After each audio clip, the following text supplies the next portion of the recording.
So, these crates, were there a lot of them, or...? No, just 4. One contained medicine, another fresh drinking water. The rest were packed with rice or grain. Adam said to inspect each one individually. Later, we'd arrange collection.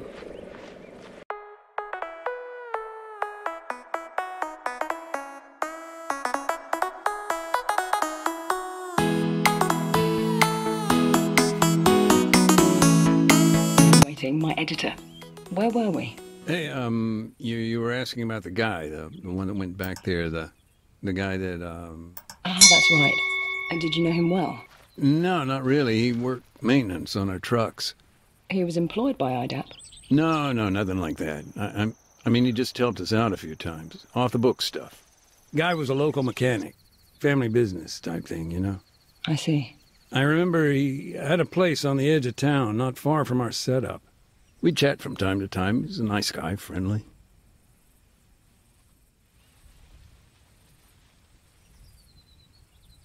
And do you know where he was going that day?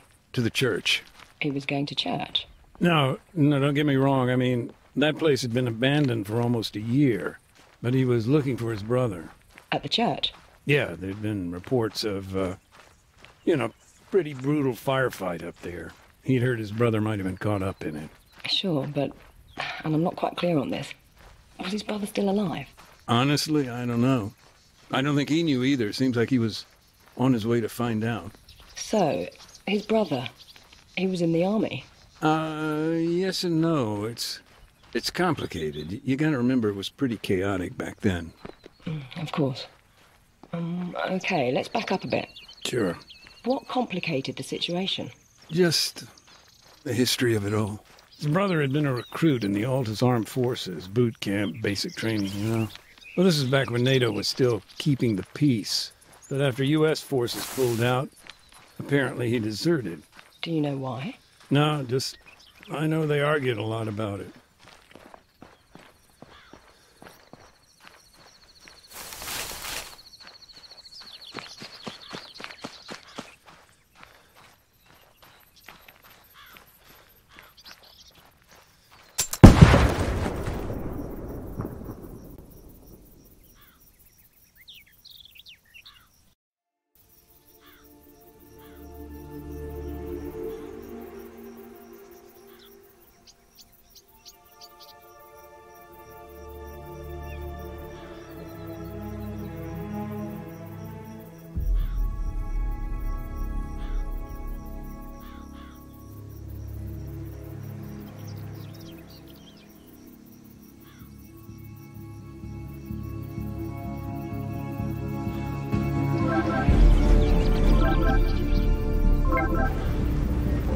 Hello? Kate speaking. Hey, sorry about that. Call must have dropped. The network out here is garbage. No problem. It's understandable. Are you still driving? Yeah, we're not at the town yet. Hold on a sec. Andy, we almost there. We're, a little ways out. Oh, and we need to make one quick stop, too. Thanks, bud. So, where'd we get cut off? You were telling me about the church. The landmine? The accident. Right, yeah. Well, of course, a civilian casualty like that, particularly, a church, I guess it kind of refocused our attention here. Had IDAP been particularly active in the area? Yeah. I mean, our project had a handful of camps spread across the country. But yeah, I was in the town itself for a few months. It's all different now, though. How so? Well, for one thing, IDAP used to be based right in the heart of Wario Castro. Of course, this was all pre-war. I remember, at that time, the local military maintained a checkpoint on the outskirts of town. That was understandable. I mean, the whole area was a kind of Wild West. Big mashup of civilian and guerrilla infrastructure. Disaster waiting to happen, really. I don't know. It's strange to see our camp based there now. Hey, sorry about the holdup. We're on the way now. All right, thanks, Andy. So, what's your role there today? Now, in general, the provision of aid. There was a lot of damage. IDAP fills the gap. Drinking water, basic medicine, post-war cleanup, in other words. And on the ground, how does that translate to your work? It's a mixed bag. Like today, part demining, part unexploded ordnance disposal. I see.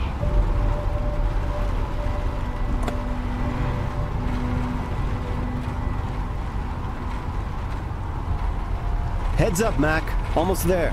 Got it. I'm sorry about that. We're arriving now. Give me a sec.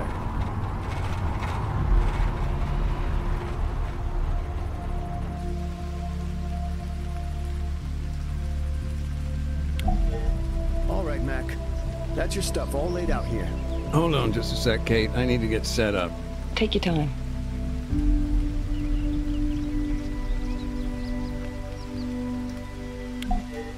All right, then. You got everything?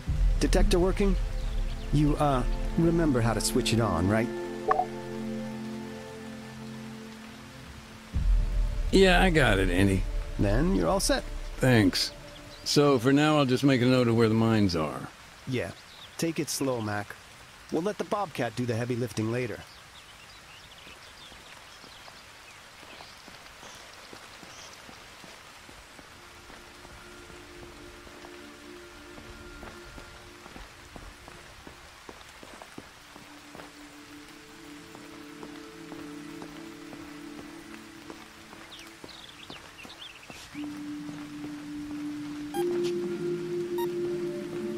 Hey, sorry, I forgot to mention, the demining toolkit, totally forgot to pack it up this morning. That's no big deal. We're just locating the mines for now. Just keep me posted.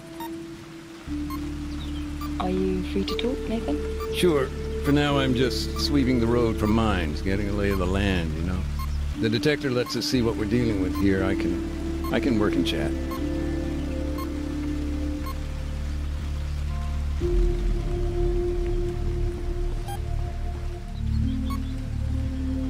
Question. What happens when you do find a landmine? Ordinarily, we disarm it, but today, small oversight, we haven't got all our gear right now. Oh, it's on the way, I hope. Yeah, it's all good.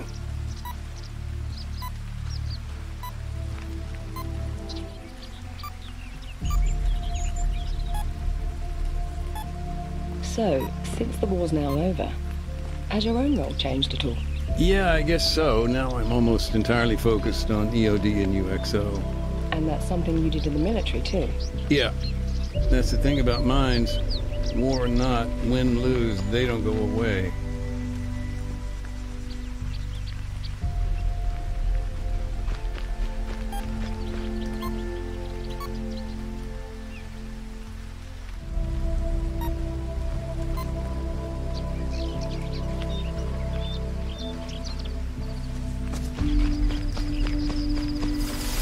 How many minefields are you facing on Altis? That we know of, 22. 23 including whatever's here. Plus you've got Stratus, another 4 over there, I think. I see. And can you estimate, roughly, how long it would take to remove them all? A lot of variables, but cleanup operation of this size, if it's only IDAP, we're talking years.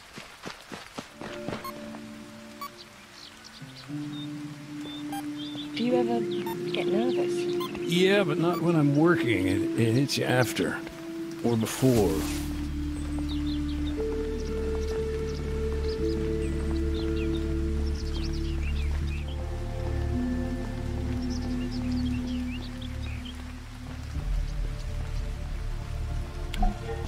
Andy, I'm at the barricade.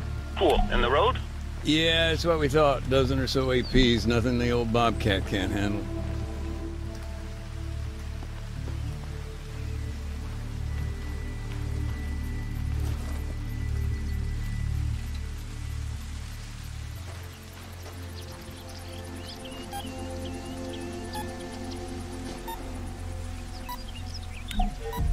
Huh.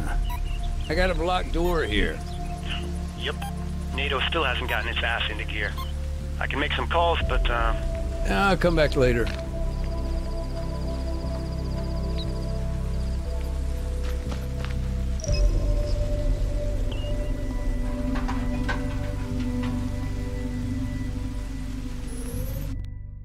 The people here, they didn't have much love for their army. Why do you think that is? History, I guess. This place never supported the military takeover. The Kavala coup and all that. Plus, stationing troops in the town. Nobody believed the government's spin about training. They were seen as an occupying force there to keep a lid on things.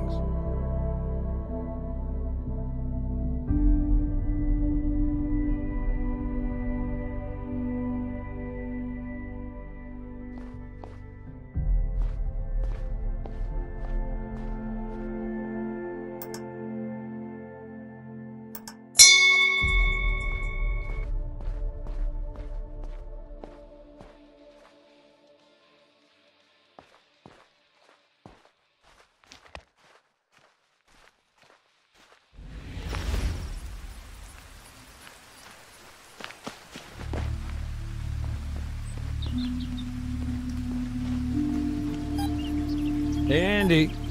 Yep. What's up? What's the deal with the church? Can we get in or what? Sorry, Mac. No dice. NATO's got first dibs. They're bringing their boys home. Bag and tag. Best leave them to it. I'll come back later.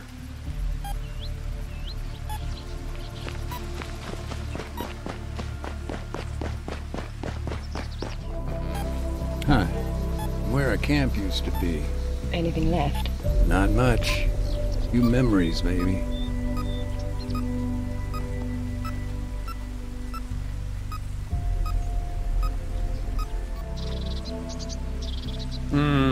I got a UXO here, dug right into the wall. Shit. You'll need the toolkit for that job. I'll get on the horn to dispatch, see what's taking them so long. I'll come back later.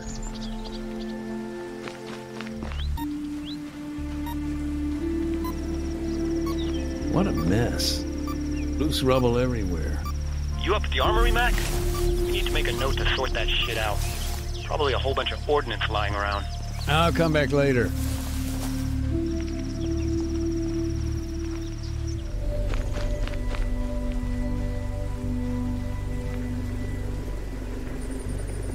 Just some old boxes here and there. IDAPs. Yeah. It was NATO that helped bring them in. Actually, it was one hell of a supply drop. The supply drop. This was when exactly? Right around the time we saw the ceasefire starting to break down. Must be more than a year ago now. So, at that time, your camp was in the center of town? Yeah, things were getting pretty desperate, though. And remember, we hadn't been resupplied.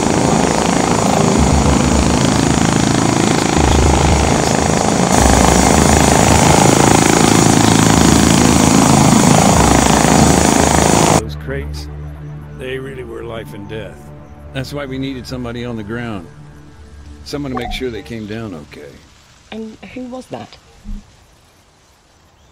A guy named Adams, part of the NATO peacekeeping force. Close friend of mine, actually.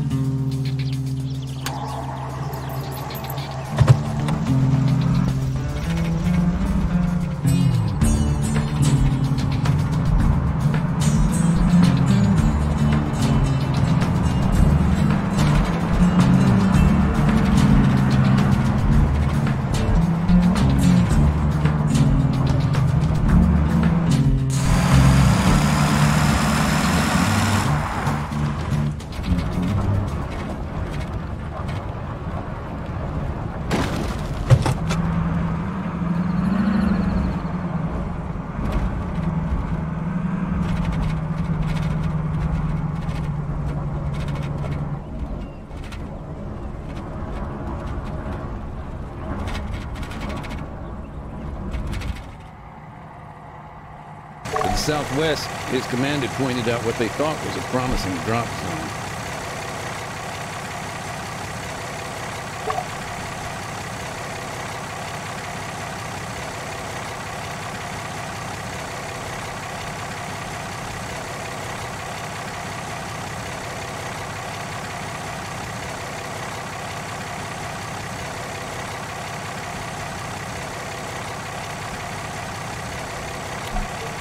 Once he called in the airdrop, that was it. They just had to sit tight, hope for the best. One thing I don't understand, what were they doing there, all the way up in the mountains? The town, Oreo Castro, this place has historic ties with the guerrillas. For years, people here would provide them with food, water. I see. The government responded by draining the swamp. And that involved sending soldiers? Yeah, coin ops. Adams and his guys were there to remind him of their R2P. Just a sec. I'm getting a bit lost in the lingo here. Oh, gotcha. R2P is their responsibility to protect. Counterinsurgency can get real messy real quick. He was in charge of training, laws of armed conflict, that kind of thing. We'll go. Standing by. Waiting. Waiting. Adams normally tossed out an orange smoke grenade, which marked his position for the pilot.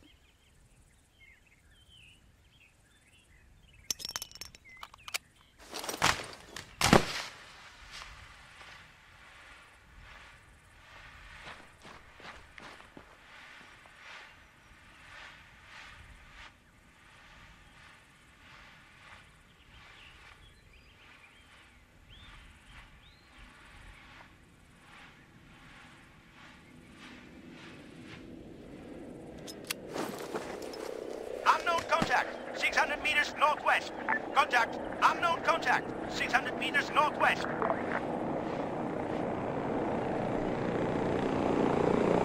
So, these crates, were there a lot of them, or...? No, just 4. One contained medicine, another fresh drinking water.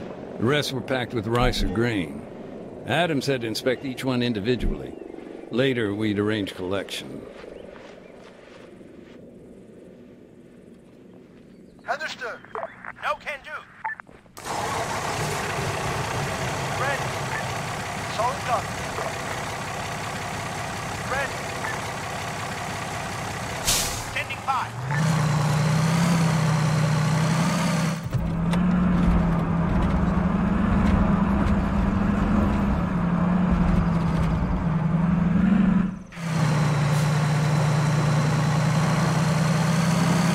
Unknown contact. 200 meters back.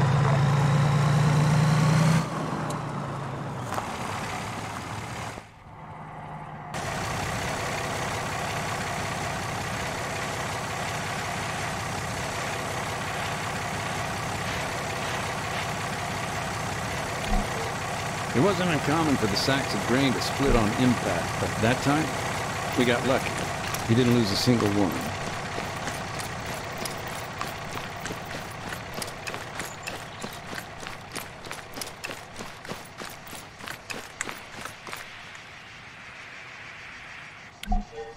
Thankfully, the rice seemed okay.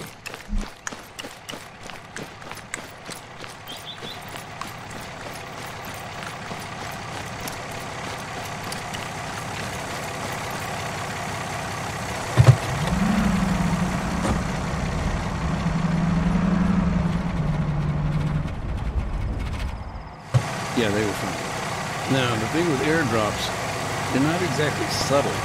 Smoke, noise of a plane, those bright green parachutes, they're gonna get you noticed. And when you're in the middle of bandit country, that's a problem.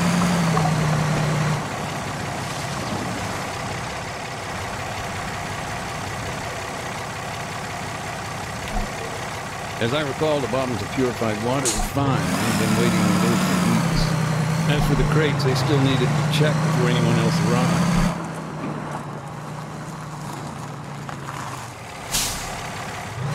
The guerrillas attacked. Yeah, from what I heard, it was pretty intense. I don't have the numbers, but maybe 6 or 7 were killed. And what happened when the supplies had been secured? Adams would fire a flare.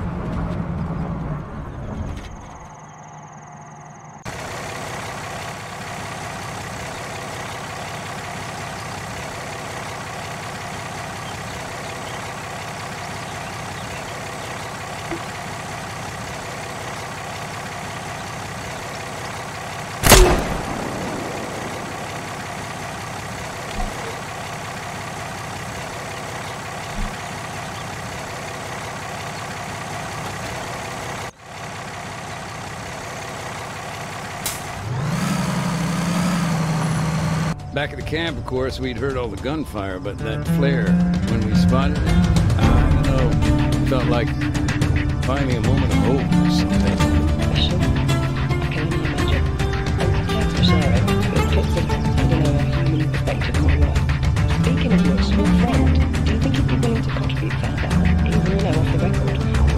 think of my article, having an expert instructor on the laws of war. Look, I'm sorry. I know he'd help out however he could, but listen, he died on Stratus. Year and a bit later. Landmine.